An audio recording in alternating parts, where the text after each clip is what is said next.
सृष्टि के आरंभ से ही भगवान शिव करुणा, त्याग और संभव के प्रतीक रहे हैं। उनके लिए देव और दानव में कोई भेद नहीं। जो भी सच्चे मन से तप करता है, महादेव उसकी पुकार अवश्य सुनते हैं। इसी करुणा की छाया में जन्म लेती है भस्मासुर की कथा, जो यह सिखाती है कि जब शक्ति विवेक से रहित हो जाती है, तब वही वरदान विनाश का कारण बन जाता है। पाताल लोक के एक घोर वन में भस्मासुर नामक असुर वर्षों तक कठोर तपस्या करता रहा। भूख प्यास, कष्ट और पीड़ा को सहते हुए उसने केवल एक ही लक्ष्य रखा था, असीम शक्ति प्राप्त करना। उसकी तपस्या इतनी प्रचंड थी कि देवताओं के सिंहासन डगमगाने लगे।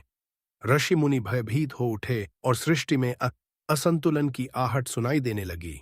अंततः भस्मासुर की तपस्या से प्रसन्न होकर स्वयं भगवान शिव प्रकट हुए।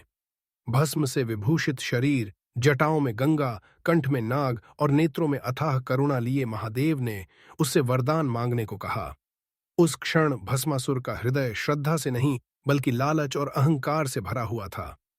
उसने महादेव से ऐसा वरदान मांगा कि वह जिसके भी सिर पर हाथ रखे वह तुरंत भस्म हो जाए। यह सुनकर भी शिव ने किसी का मूल्यांकन नहीं किया, न भविष्य देखा न परिणाम, क्योंकि वे भाव के देवता हैं। उन्होंने केवल तथास्तु कहा और वही क्षण सृष्टि के लिए संकट का बीज बन गया।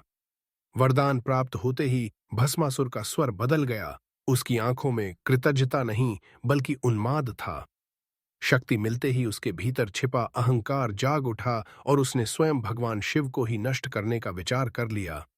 यह वही क्षण था जब एक भक्त असुर बन गया।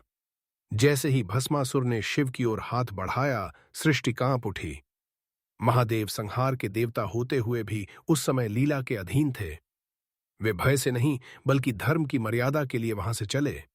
शिव के पीछे पीछे भस्मासुर दौड़ता रहा।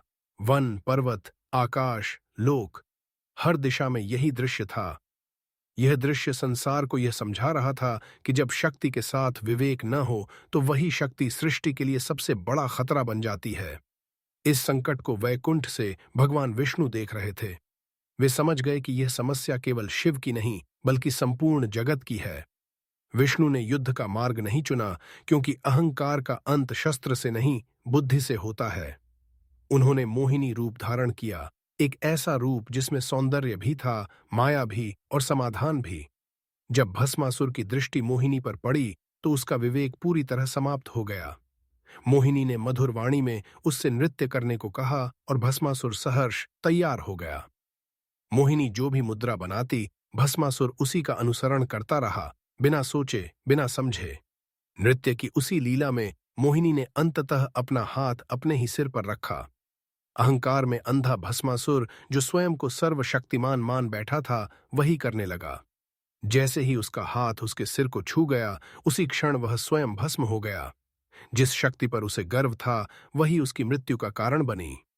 आकाश में शांति छा गई, देवताओं ने राहत की सांस ली और सृष्टि एक बार फिर संतुलन में आ गई। भगवान शिव प्रकट हुए और विष्णु को नमन करते हुए कहा कि करुणा यदि विवेक के बिना हो तो वह संकट बन जाती है, और विवेक यदि करुणा के साथ हो तो वही सृष्टि की रक्षा करता है। महादेव ने संसार को यह संदेश दिया कि शक्ति, वरदान, पद या ज्ञान यदि अहंकार के साथ जुड़ जाए तो वह अंततः विनाश का मार्ग बनता है।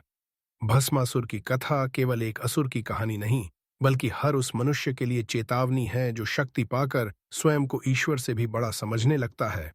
शिव की करुणा असीम है, पर उसका सम्मान तभी है जब उसके साथ विवेक और विनम्रता हो।